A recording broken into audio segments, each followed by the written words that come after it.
So one of my neighbors comes in and says a story which is so sweet.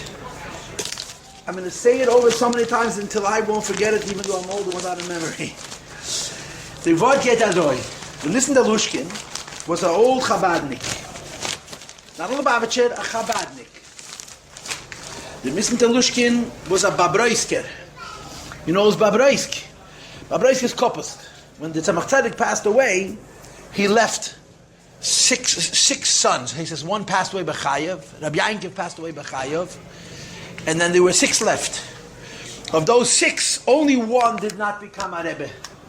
Which one? The one who was halachically entitled to it. The Ben Pchor, the oldest. The Rebbe's grandfather's grandfather. Halachically, he was entitled to the Chabchor. And the Tzemach Tzedek told him, it's a double you do it. The Tzemach Tzedek said to him, if you're not going to get it, you'll get Pishnayim, you get a double measure like every Bechor is entitled to. And he added the words, it'll come back to you in 4 generations. You all know this already. So the Rebbe's father was the 4th generation from the Tzemach Tzedek. He figured he was a Deirevi. As it turns out, maybe it's the Rebbe's father also. I mean, double means 2. Yeah, what's 2? The Rebbe is more than 2. The Rebbe is 1,000. But that's the story with the Ravash. Besides for the Ravash, the other 5 became Rebbes, Gutayid. One of them is Rabbi Yitzchak, the Frierdiker Rebbe's mother's father, after whom the Frierdiker Rebbe was named, was a Rebbe in Avruch. He was a Polish Rebbe, so he was a different thing altogether. He was a Chernobyl Rebbe. His Shver was Rabbi Yaakov Cherkasser, who was the son of Rabbi Matla Chernobyl, who was the son of Rabbi Nachum Chernobyl. But the other 4 were Poshet Chabad. The biggest was Kopust. The smallest was Lubavitch, and I mean Kopust and Lubavitch was Liadi, and then small than Li was Nezhin. The Nezhin was only 1 generation, and his daughter married the Razor, the Rebbe Rashab's older brother, and his granddaughter married the Frierdiker Rebbe. His granddaughter was the Rebbe Tznechamadin. The Frierdiker Rebbe writes about his Shver Harav HaKodesh, Rebbe Avram. He doesn't say Admor when he says Harav HaKodesh, about his father, Harav HaKodesh, Rebbe Avram Shneis. But the biggest Chassidus Chabad for 50 years, from the 1860s until the World War I, was Kopust. The last Kopust that was Reb Shmuel Leich Babroisker. He passed away in 1922, Tov Reish Pei Beis. He was a God, and a Chassid, and a Tzaddik, Tzadik's grandson. And so Rab Nissen Talushkin was a Babroisker, as was Harav Zevin. Last night, Joe Talushkin himself was in my house. So he told me that his grandfather was a good friend of Harav Zevin. They were both Babroisker. But in 1922, there was no more Babroisk, as Niftigavar. There was no more Malamok. So by default, whatever was left of these other Chassidus and Chabad they fell into Lubavitch. They ended up on Frierdiker Rebbe. They all ended up on Frierdiker Rebbe. I'll tell you soon another story. So when the Frierdiker Rebbe was here in Peites in 1929, 1930, he met Harav Nissen Talushkin. He was a young Rav, a European Rav. He came to America. And Rabbi Talushkin was impressed with the Frierdiker Rebbe. And I don't know the pratim exactly, but in Igros Kodesh you have where he offered to help the Frierdiker Rebbe in his work. And the Frierdiker Rebbe wrote a letter asking people, who is this person? He knew who he was, Harav Nissen Talushkin. He was an old Chabad Rav, and he was very close to the Frierdiker Rebbe, he was close to the Rebbe. So this is the Maisa, this is the story. That Harav Nissen Talushkin was going to Eretz Yisrael in Tov Shin Zayin, 1947. And he was officially a Rav Mitam HaMizrachi. He was a Tziyoni. He wasn't Lubavitch to such an extent. He was a Tziyoni, he was a Mizrachist. From a Yidden, but the Shit of Mizrachi, whatever Shit of Mizrachi is. And he knew that when it comes to Eretz Yisrael, all the Rabbonim of the Mizrachi are going to want to know what happened to the Frierdiker Rebbe, Lialta, Lechuva, Lialta, Legiyul. The Frierdiker Rebbe screamed in Tavshin Beis, Tavshin Aleph, Tavshin Gimel, that Yidden will do Tshuva, Mashiach will come. And every Yid Tshuva, you have to presume, Vul de Gul Amit is Mashleim. So he came to Crown Heights, and he made an appointment, and he went into the Frierdiker Rebbe to ask one question. The Rebbe said, Lialta L'Tshuva, Lialta L'Geula, where is the Geula? He walked into the Frierdiker Rebbe's cheder, and he forgot the question. He said, "Gewann it's a tumult." Hat gefragt dem Rebbe, was macht denn gesund? He said to the Frierdiker Rebbe, how do you feel physically? He said, Baruch Hashem, nishkoshe. He walked out the door and immediately remembered his question. So he ran around, he has to go back in a second time. This masker didn't let him in, this masker let him in. Geht rein nach zweiten Mal, he forgot the question again. So I don't know what question he has to Frierdiker, maybe he asked him about Parnose. He went in 3 times. And each time he walked across the Mirpeset, the Shvel, the doorstop of the Frierdiker Rebbe's Cheder, he forgot the question. When he came to Eretz Yisrael, the Rabbanon of the Mizrachim haben ihm gefragt, du bist doch Alabamischen. What about the Alpha Lachul, the Alpha Lagiola? Hat er nicht gesagt, azoi. I don't have an answer to your question. But I need you to know one thing. That in the Rebbe's Cheder, this question isn't. Beim Rebbe in Cheder, die Scheile nicht da. That's the word. That's the word. He says, I went in to ask, and each time I walked in the room, the question isn't. Inside Dallas Dal Ramis, the question is not. This is the word. Now I promised you I'd say to Maise, I heard this Maise from Rabbi Fuchs, all the Shalom. Rabbi Fuchs was a Disner, with a Yid from the Stadt Disner. It was a big chassid, Shilim Disner. So he was also from Disner. Disner is a city near Vilna, in Litte. And he had a Malamed. I wrote down the Malamed's name. I actually have a Rishimis that I got from my folks. I used to write things down when he would tell me when I was young. And I wrote down the name. I guess Lamuzon against the Chaim. The Chaim Disner was his Malamed. He was an old chassid. And he was a Kapuster chassid. Younger age, they went a Kapuster. Some 50 years before, in the 1880s, the early 1880s, the then Kapuster Rebbe, the Shloime Zalman of Kapuster, or some people tell me Shloime Shnei Zalman of Kapuster, he was a gigantic Rebbe. He had thousands of chassidim. It was much bigger than Lubavitch for a time. Sent this Reb Chaim the Malamed to the Rebbe Rashab, to his cousin. They were first cousins, but the Zalman Kapuster was older than the Rebbe Maharash. He was older than his uncle. You understand? He was older than his uncle. So the Rebbe Nishmasein was his first cousin. Between them was 30 years, 31 years. The Rebbe Rashab was much younger than him. And he sent this Reb Chaim the Malamed on a shlichus to Rebbe Nishmasein in Lubavitch, whatever the shlichus was. When he came to Lubavitch, he sees as a Dreitz Chaklen Yingel, there's a boy. So he asks, who is this boy? And they tell him, this is the Rebbe Zun, the Rebbe Rashab's son. So he walks up to the 4-year-old, the 5-year-old Frierdiker Rebbe. He tells him, Shalom Aleichem. Ich heiss Chaim the Malamed von Disner. That's it. In Tofresh Tzadik or Tzadik Aleph, the Frierdiker Rebbe was in Vilna. And Reb Chaim the Malamed von Vilna was an old man. Kein Koppes der Rebbe ist nicht gewesen und kein Koppes der Rebbe wird nicht sein. Hat sich mit Yasher gewesen, he said to himself, it was politics. Going to Koppes was like going, ich weiß nicht wo. Aber, the Narischkeit hat Ashir. There had not been a Koppes der Rebbe in a decade. So he went to Vilna, and he made an appointment, and he walked into Frierdiker Rebbe Mecheder. When he stepped across the threshold of the door, the Frierdiker Rebbe stands up. He says, Shalom Aleichem, Reb Chaim, the Malamed von Disner. Das ist die zweite Meise. Okay, Lama Lena Bissel Tanya. So I try to appease you for coming late, not that it's a justification, but you can't argue with those two stories, huh? You can't argue with those two stories. Now, Rabbi say, we're learning about the concept that's called Lo Yavodeh. We're learning about the concept that's called Lo Yavodeh. The Pasuk says it's a Pasuk and it's a Gemara and it's a Tanya, right? V'shavtem orisa. A person should return, should settle down and examine. Bein tzaddik l'rosha. What separates a tzaddik from a rosha? Bein eved elikim la'asher le'yavadi. Within a yid who's called a servant of HaKadosh. Baruch Hu Madison. Now this is our 4th class on this page. 1, 2, 3, 4. So we already learned that the first part of the pasuk bein tzaddik l'rosha means the difference between a tzaddik and a beinani. What is the difference between tzaddik and a beinani? A tzaddik is called Eved Havaya, a slave of Shem Havaya. A beinani is called Oved Elikim. He's not a servant, he's serving Shem Elikim. 2 differences, Eved versus Oved, and Havaya versus Elikim. And the Rebbe explained, Eved Hashem is Hashem Atoya. A slave, or as the Rebbe says, a soldat. Schlafendik is a soldat. A servant of HaKadosh Baruch Hu is sleeping and he's a servant of HaKadosh Baruch Hu. That's the meaning of Eved Hashem. He's achieved a status where his muhus, his substance, his identity is in service. So even if he's eating, he's a servant.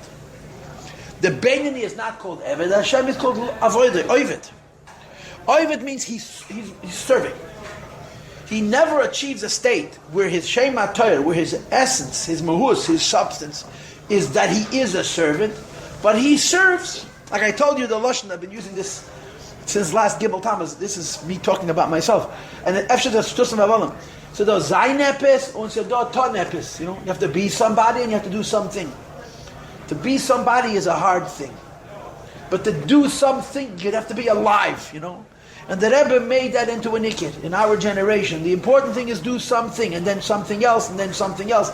And you do so many good things until it adds up to being a somebody. Not that you become a somebody, but there's no time for anything else except the good that one is doing. You know, Amalek Kitzayt, even a chassid, even a balmadrege. He was on a level, today a chassid, whatever he is, but he does. One good action, a second good action. That's the difference between Eved and Oived. An Eved is somebody. It's a tzaddik. An Oived is not a somebody, but he's doing a something. And not one something, but multiple somethings. One after the next. He fights with his Yetzirah to serve Hashem proactively. And the Alter Rebbe admits, it's the only place in Tanya where the Alter Rebbe uses the expression, as I've showed it to you several times already, Shehu be'emes aveda v'omel godel. Alter Rebbe admits, on top of Chof Amud Beis, page 40, that it's taka hard to be a Beinoni. Every day you got to fight. Every minute you have to fight. And that's the status of Oived.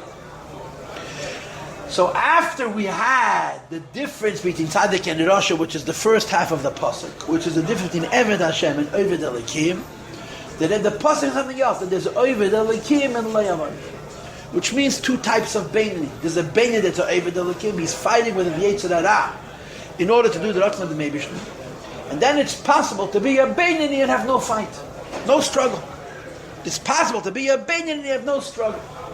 Now, the kasha is, we know that a tzaddik has no Yetzirah, and a tzaddik has no struggle. So if a person has no struggle, l'chayri is madregas tzaddik. So why are we calling him a Beinoni that's layavadeh? And the answer, of course, is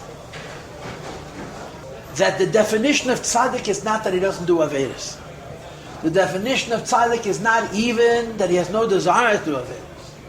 The definition of tzaddik is oyave Hashem sinura. That a tzaddik loves Hashem and he hates, he's mamayis, he hates evil. And like I said, the Perek Yud, this is based kavim shkulim. The degree of ahava is equal and opposite to the degree of sinna. A tzaddik she'ein gomer, an imperfect tzaddik, loves Hashem not completely, and his hate for evil is not complete. And a tzaddik gomer, he loves Hashem completely and totally, and he hates ra b'tachlis hasin. So therefore, if a person has no averis, does every mitzvah, and doesn't struggle, that's not a tzaddik. A tzaddik loves Hashem and hates evil. That's a Beinoni layavon. So the question becomes, how is it possible for a person to be a Beinoni and not struggle?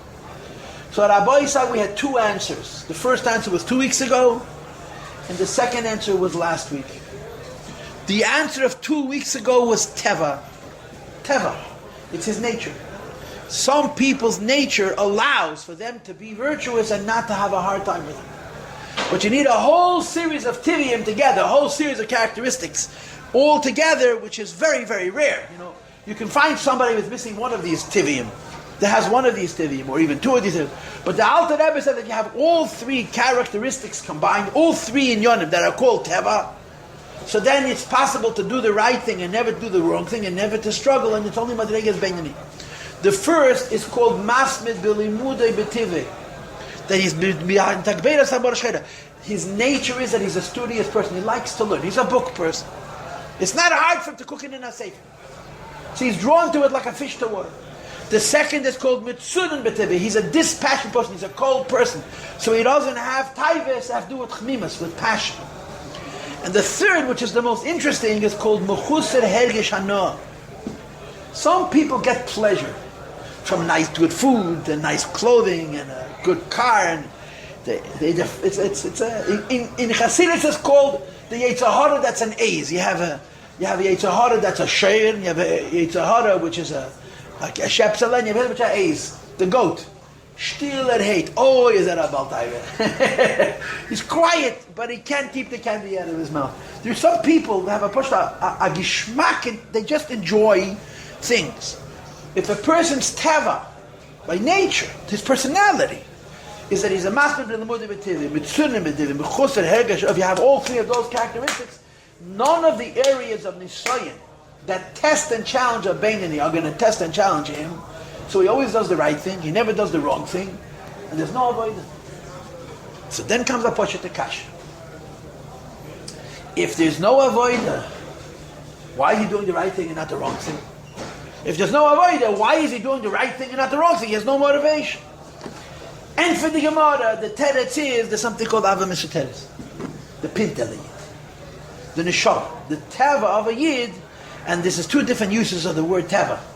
The first use of the word Teva is the Teva of the Nefesh HaBahamis, which is Klippe. The second use of the word Teva is the Teva of the Yechidish HaBanefesh, which is not a Klippe at all, it's an Inyan Atzmi. And Ava Mesuteres was already mentioned in Perek Yud Gimel, chapter 13, and will be discussed at length again in chapters 18 and 19, Chassan Yutes and Chafei, and then it's going to come up again in Perek Mem Dalet. We'll get to it. Yeah, Mitzvah Hashem, and Al 11 line, and then Gesund, and Mashiach kommen schnell, and somehow we'll find the Psa Winkeled, and we'll have our Shir. I don't know how well attended it'll be, but we'll still, Ariella will still be the boss. And we'll have the Shir, Larich Hashem, B'Shalom Tevin, Gesundheit, and Freude L'Chei. But in any case, there's a concept called Ava Mesuteres. Ava Mesuteres means that the Teva, we had also in your base, nemesis. The Teva of a Yid is through the Ratzon of Hashem. So then becomes a shtickle kasha. If a person is master b'limud b'tivim, b'tzunin b'tivim, b'chos ha'gesh na b'tivim, and the reason he does the right thing is Ava Mesuteres, doesn't that make him oiv avodah? Ava is a midah. Ava, I love Hashem, is a midah, so it's called avodah. So the Rebbe says no. Why not? Because the Eibush to put the Teva, Ahava, into your Teva, and you didn't do anything to stir it. You're just drawing from it as it's in its hidden state. Hashem puts into a Yid in his Yechida, the Pintel of Ava Mesuteres. If you're able to draw from that Pintel in its muster state, in its concealed state, you didn't do it. And if you didn't do it, you're called Layavad. Okay? So again, let's just repeat. There are two categories of Beinin and Layavada. The first is born that way. Because he has a Teva of Masmid B'Limudi B'Tevi, B'Tzunin B'Tevi, B'Chosar Hagashana B'Tevi. So what motivates him to do the right thing and not do the wrong thing? The Ava Mesuteres. And the Alter Rebbe says the Ava Mesuteres does not make you Avodah. Hashem put it into your Neshama. And if you don't do anything to arouse it, there's no Avodah on your part. Check. Then he says the second, Layavada. And this is more interesting, and I guess on some level you could say it's more realistic. There's a Beinanius Layavoda mitzad hergo. That means habit. He was born with a Yetzer Hara that's a Baltaiver. Whether it's the Indian from his laziness to learn, Nishka Masmed, Hat Spielkis, if only just enough applause. Or he's a Mechumen B'Tivah, he has other types of passion. Or he is he's a Margish Hana B'Tivah, he gets pleasure from a good steak. Or putting on a beautiful outfit. And but he worked on himself. He did a skafia. Skafia is avodah. No one's going to bake that. And he disciplined himself and he conditioned himself in a consistent and a constant way until the hergel masa teva sheni. This habit became second nature, and he became naturally diligent, for example, or he became dispassionate, for example, or he became disinterested in pleasures. And I gave you the dogma last week from a chassid whose name was Reb Shilem. If you were here last Sunday, that I heard from my mashpiyah that Reb Shilem by nature was a lebedik, a freilich, a Pinya used to say it, as well as angezunt. The Pinya, our mashpiyah, the Pinya, used to repeat this a lot. But Teva was a happy, precocious, social guy. And people who are so open are not with great concentration. It goes together. They're very generous. They give away, they don't mind giving away what they have, but they can't sit still. Reb Shilem became the consummate concentrator in Lubavitch. The consummate, the greatest. I told you last week the whole thing about Richas, of Shmedel Batumer, Shmedel Sasonkin, the Shmedel Derov, who walked into the Cheder. I told this to you last week, right? Yeah, I did, yes.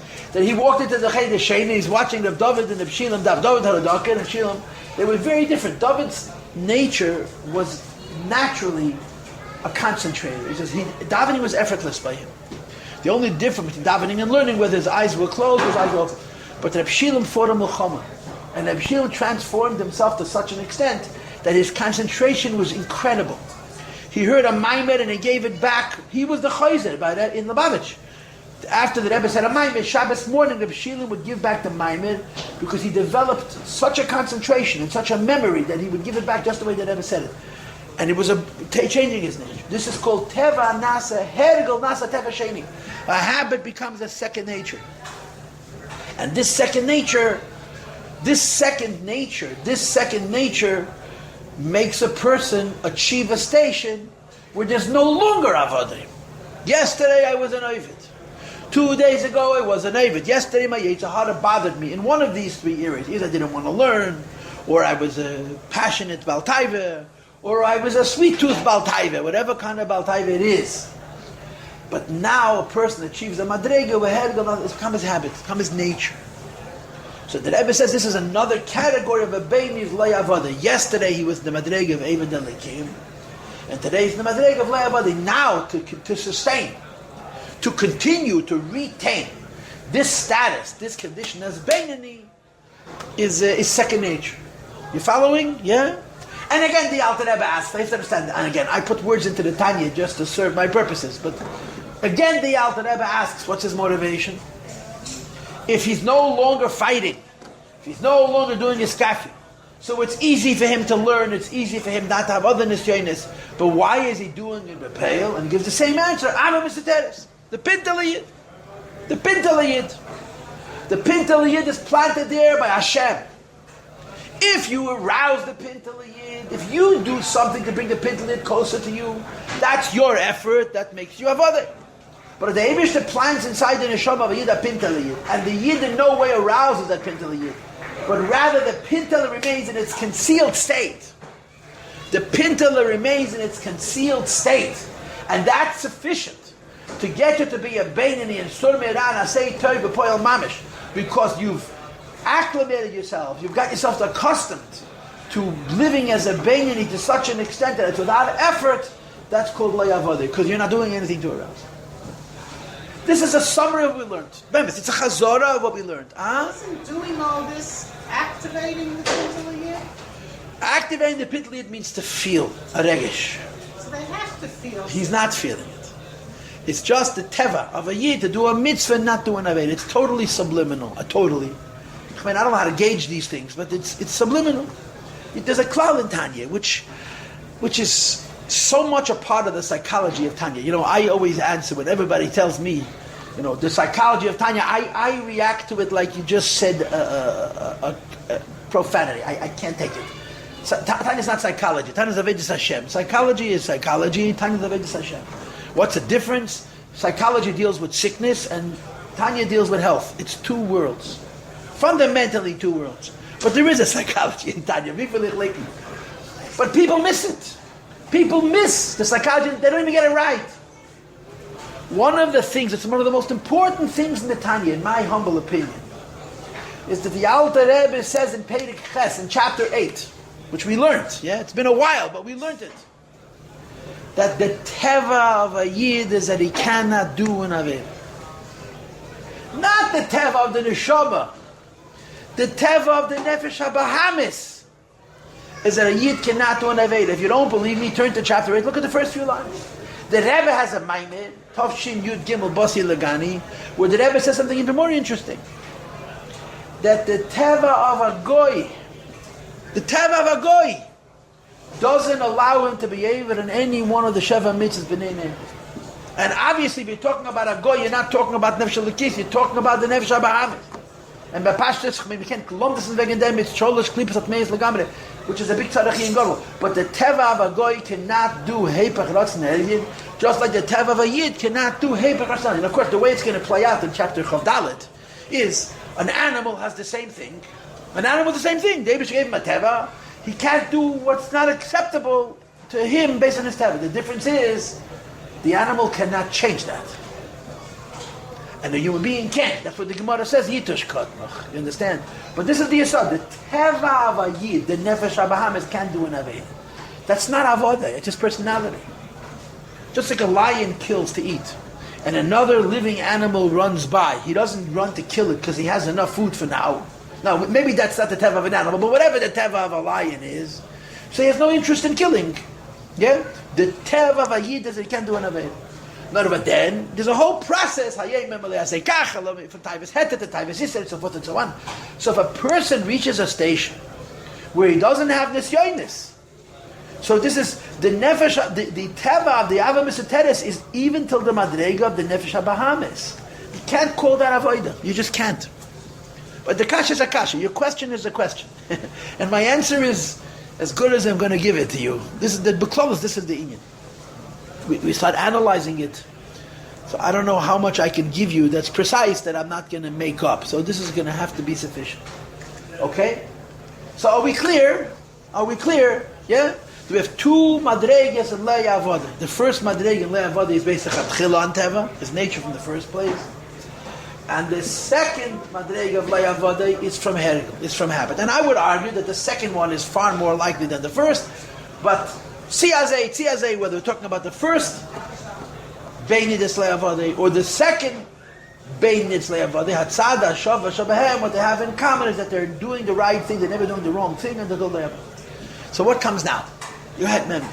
Sure, of course. Where is the Ifus Hashem Simcha by this person who's all those three?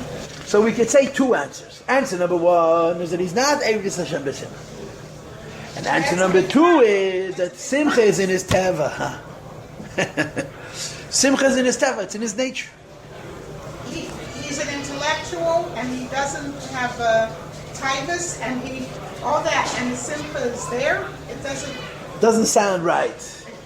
Okay, so we're going to go with the first thing I told you. He's missing Simcha. So far we're describing the Lo Yavodeh. We're going to get, that's mamash the next words. Without taking on the burden that we're about to read. He's Lo Yavodeh, that's his station. And that's the question is, if a person is not serving Hashem B'Simcha, so the argument is Fardaruf Alein Oiz Beinani. That's the kasha. So apparently not. Okay? So now here comes the question. This is the segue, right? You both presented what I'm about to teach inside. What are you supposed to do? What do you want from him? What do you want from me? Yeah, my teachers, you say to me, what do you want from me? Was willst du? And my students say to me, what do you want from me? I say to myself, what do you want from me? What do you want? Was willst du? He's doing his best. The Eibishter gave him a kol Yetzer Hara. And that's, by the way, there's big chesed. You'll meet those people, they're so envious of the people who have hearts. It's not poshut.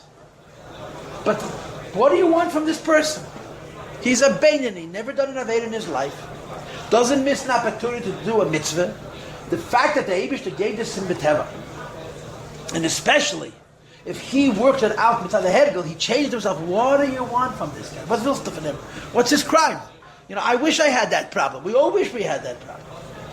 So the Alter Rebbe gives a teres. This is what you were saying, and this is what you were presenting.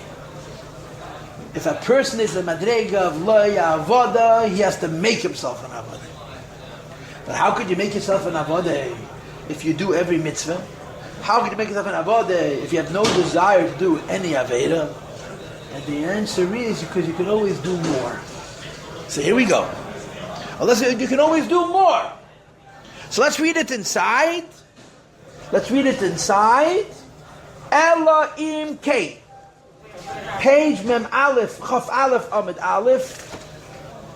You see it? The line that begins with the word Lo. It's 13 lines from the bottom. The line that begins with on Daf Chaf Aleph, Amid Aleph, which is page 41. Ella im K. Ella im K, unless Roitza Lilme Yesen Minigiluse, he wants to learn more than his habit. So the guy is complaining, what do you want from me?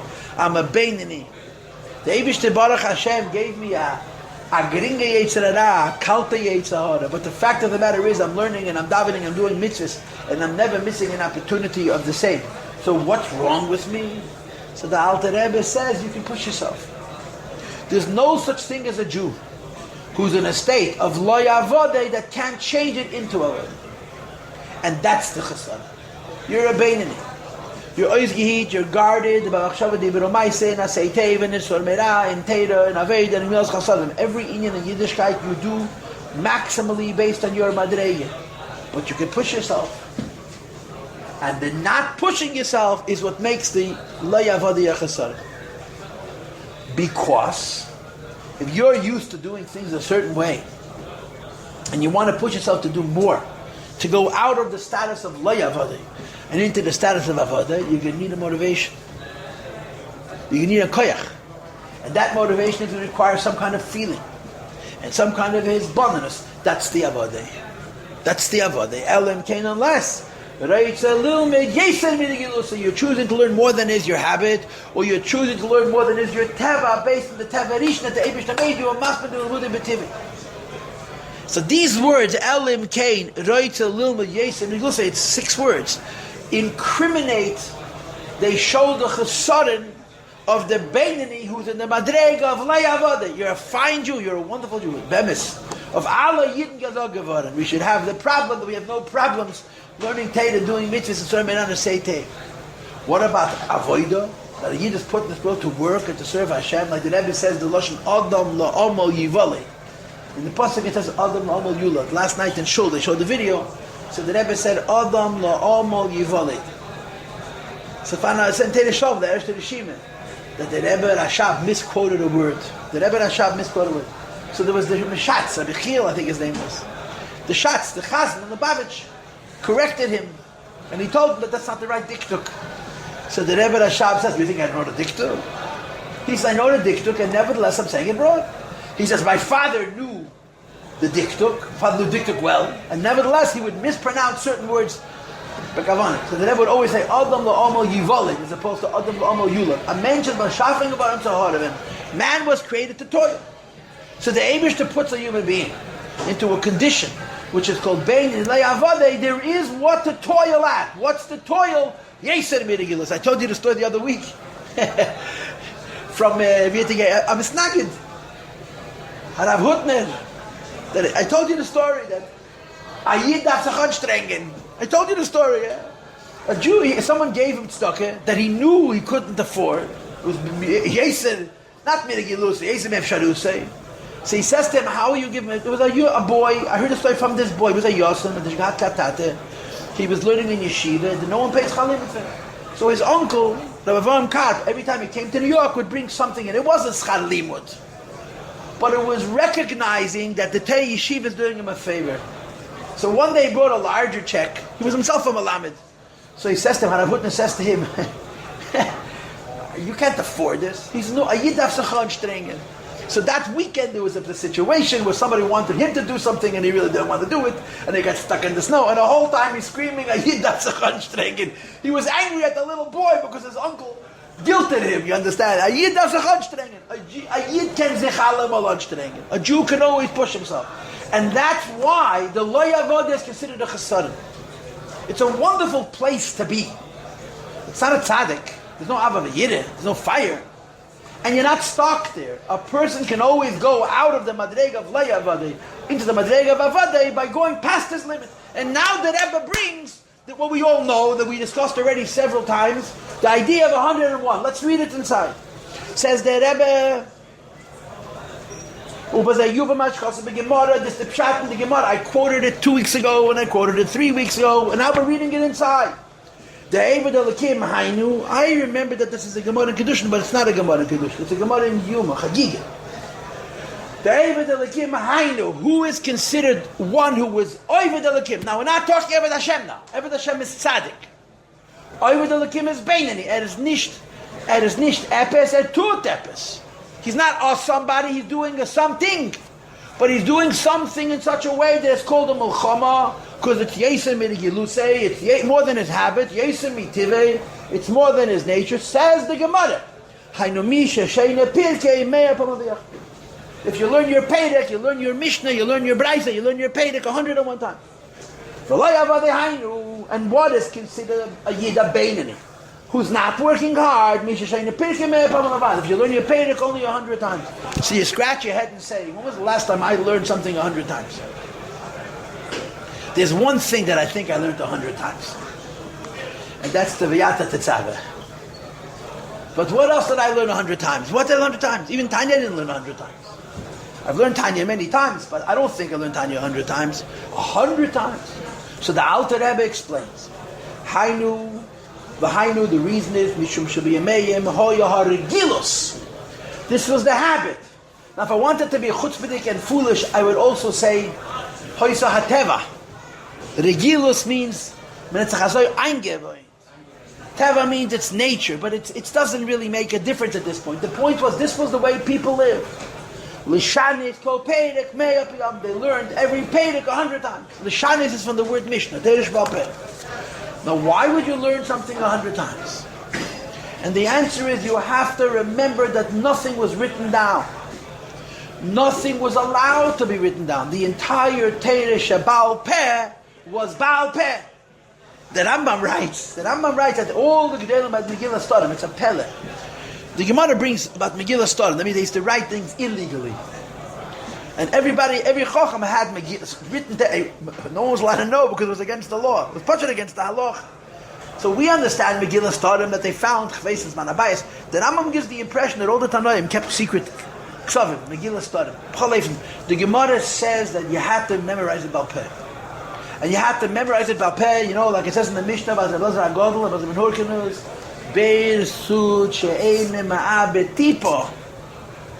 imagine if every person remembers Teresh Balpeh and makes just one mistake. How many terrible mistakes will that be cumulatively? Every Talmud makes one mistake. So they have to be perfect. Perfect to the oisius. And what Anyechad that Yed on the Peirik Mishnayos or Peirik Gebraisis, 100, you learn something 100 times, you're not likely to forget it or to make a mistake. It becomes mamish your nature. So the Alter Rebbe says that the Gemara says, if you learn something 100 times, and we have in America a very important word, it's called boring. Boring! Yeah. And what's the other word? The other word is I want to have fun. The opposite of boring is want to have fun.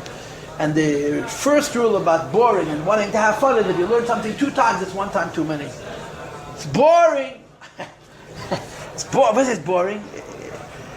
I told you the Maisa, that he was a Chavruse, and this is a Maimer Amozi. Rabbi Fuchs, the same Rabbi Fuchs I told you before about Reb Chaim the Malamed from Disney, he was the Chavruse of Reb Chatzah Fegin's son. Reb Chatzah Fegin had a wife and children who were all killed in Ligi by the Nazis, Yemach, Shemam, V'Zechlav. So Rabbi Fuchs was a chavrusa with one of the Fagin boys. Reb Chatzah was very busy. He was almost malach. He was the Frierdiker Rebbe's first masked. He did not have a life. He worked incredibly hard, day and night. And he almost was never home. But he came home for whatever reason. His son happened to be ill. And he was in bed. So the Hanhola gave Rabbi Fuchs the shul to come to the Fagin home. It was a Chassidish shtub, with Megdot Narangin, and learn with him. So Reb Chatzah walks in and he sees his son is laying in bed. His Chavrus is sitting by the bed. They're both holding a maimet, a copy, another. So Reb Chatzah says, "Vos lerentin? What are you learning? You're learning Hemshech Reish Samachay from the Rebbe Rashab, Tafel Samachay." Vu halten. So they tell him, "Get ending the Mershni maimet. We finished the first maimet. Now, if you've ever studied Hemshech Reish Samachay, the Hemshech is about 100 pages. It's not the hardest Hemshech. The first maimet is impossibly difficult. When I taught it to my Talmid, I pushed to skip the first maimet. I started the second maimet. The first maimet is very difficult. The Hemshech is very sweet. It's a beautiful Hemshech. So they tell Reb Chatzah, mit nersten maimet. We finished with the first maimet. So he laughs. He says, "Ich hab durchgetracht. Ich hab durchgetracht dem ganzen Hemshech 30 Mal. Und ich hab mit ihm nicht geendigt. Und ihr habt geendigt mit nersten maimet." I thought through the entire Hemshech, by heart. I thought through the entire Hemshech, start to finish, 30 times. And I'm not done with it. You're done. This is the word. This is the word. You're never done. Yeah, you're never done. I don't even know why I'm mentioning it. But the kids have no patience. The kids have no patience. Giche, weißt du, von alter chassidische Wort, va'avadat ha'mehera. Man darf oisramen, die heilenisch. You have to expunge the tendency towards haste. Yeah, so you have to learn it, and you learn it, and you learn it until you're nesachsim with it. You become one with it. Okay, I have too many stories to tell about Rabbi Fuchs, but I'm going to save them for another time. So the Alter Rebbe says, B'yameim, the Regilus was to learn 100 times. And therefore, if you learned a Mishnah or a Pedic of Mishnah 100 times, you were considered normal, that was Le'avodah. And he continues, K'di'i sa'hasan b'gemara, the Gemara says there, Mashal mishuk shal chamorim, the example is a market of chamorim. Chamorim means truckers. You know what truckers do? They schleppers. But some people schlep on their back, right? Called a treged, yeah. And some people have a herd of animals that schlep for them, so the animals act in lieu of a truck. So you put, every animal has a certain weight that it's able to carry, let's say 200 pounds or 200 kilograms, whatever the number is. You load up your chamorim, your donkeys, and you do a caravan. You walk with them from place to place, and you get paid for the service of transportation, of shipping. So chamorim was a business. A person owned 100 donkeys, or 10 donkeys, or 500 donkeys, and you could hire out a certain number of donkeys to go a certain distance. He had at his disposal people who were noyagim and knew how to lead these donkeys, and you paid them, and you paid the owner of the donkeys, and everybody it worked for everybody. So the seder was that these donkeys went yud parsa, 10 parsois, that means 40 mil. I really guesstimate this, but I'm so not a Rav. I'm the farthest thing from a Rav. I know nothing about nigla. Halacha, it's not my thing at all. But common sense tells me that a mil is a kilometer. It takes 80 minutes to walk a mil. 80 minutes to walk a mil. Because another sheet, it takes 24 minutes to walk a mil. If it takes 24 minutes to walk a mil is a mile. If it takes 80 minutes to walk a mil is 2,000 ames. 2,000 ames is a little bit less than 3,000 feet. How much is a kilometer? It's 2/3 of a mile. A mile is a little over 5,000 feet. You do the math. Push it in numbers. If you go like the Chazon Ish, let me read the Lamdish. If you go like the Chazon Ish, a mil is a mile. Because he says that an amma is 2 feet. If you go like Chaim, no, and even if you go like that an amma is 2 feet, it's only 4,000 feet. But like the Chaim, no, the Chaim, no, it's a kilometer. That's how I figure it. But I don't know. So they would go 40 mil a day, 40 kilometers a day, 10 pass. And like I mentioned towards the previous class, they went from Neitzach Chama till Shkia. Not from Aleisa Shacha till Tzeitzach Yechovim, but from when the sun rose until the sun set. The shorter day, not, the day could be from Neitz until Tzeis, and it could be, of course, if you have 4 times, you can have 3 possibilities. But it's from Neitz Achama until Shkia Achama. What if you wanted the guy to get up early, fatog, and to stay late?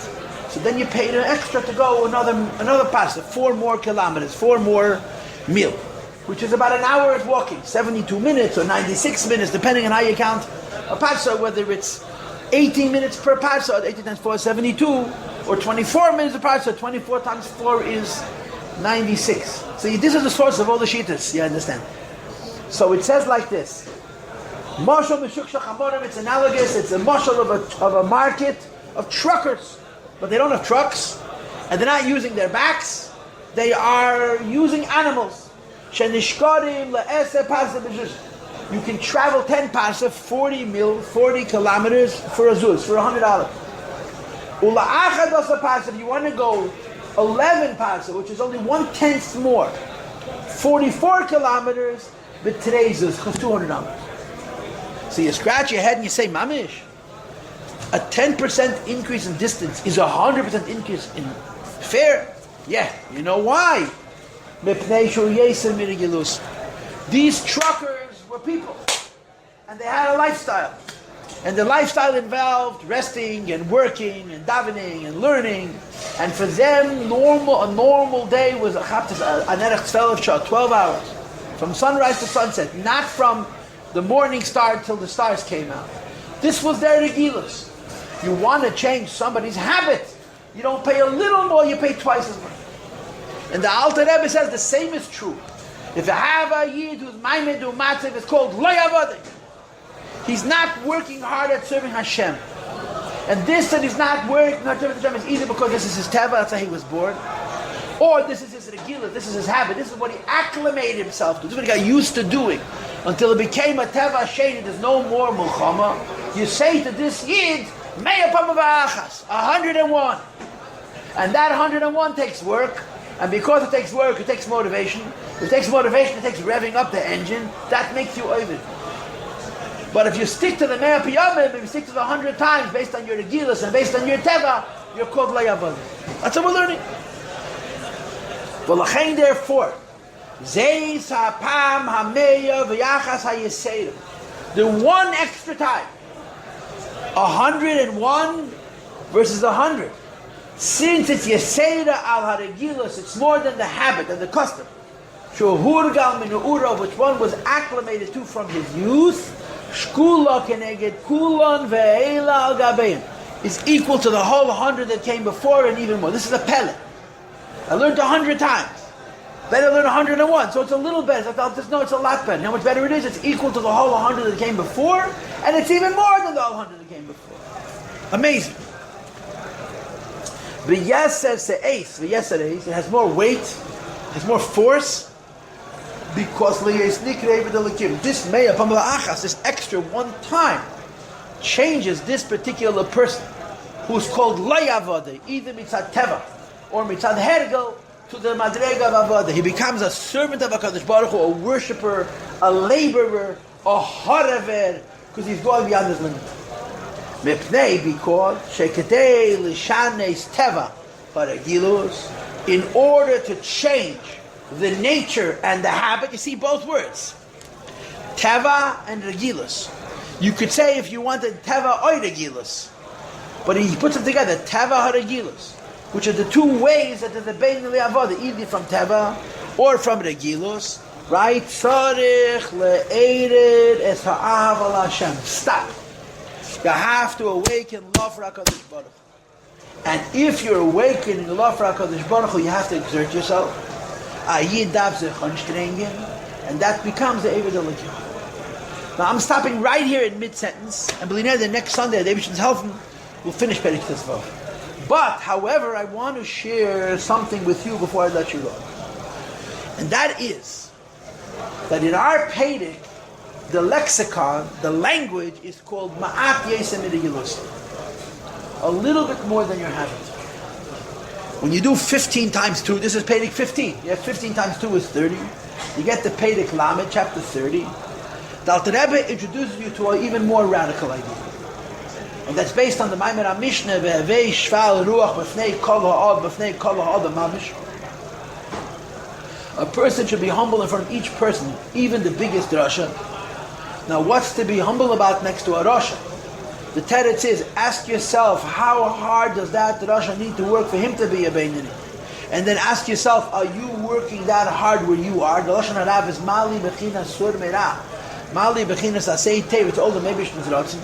And the Alter Rebbe argues that a Beinani, even if it's an Avadei Beinani, if the Yid who's a Rasha would have to work harder than him, for him to be a Beinani, that is a Chassadin in the Beinani. So the Alter Rebbe introduces us to a different idea. And that's called Harbe Yesem Irigilus. Not a little more than your habit, not 101 instead of 100, but 200 instead of 100. Harbe, it's a much more than your habit. And there's a Mashmos Dershim in Tanya, that this Perek Lamed has the Shaychas to the Madrega of Tshuva. When Alter Rebbe wrote the Tshuva, he wrote the Tanya, twice. The Madura came with the first draft of the Tanya, and then a few years later, he wrote it a second time and he gave it to print. And the first draft of the Tanya is very similar to the one we have, but there were certain big shinuyim. And one of the big shinuyim was that Perek Lamed was not in the Kutei Amorim Sefer Shal Beinanim, it was in the Kutei Amorim Yigeres HaTshuva. When the Rebbe wrote the Tanya the first time, he introduces us the idea of Harbe Yesem Megilus, much more than your habit, and includes it with Aveda of Abal Tshuva, not a Beinanim. When he went over the Tanya a second time, he included it in the Madrega of Beinanim. Questions or comments? Okay, we'll take a break and we'll do a Yom Yom.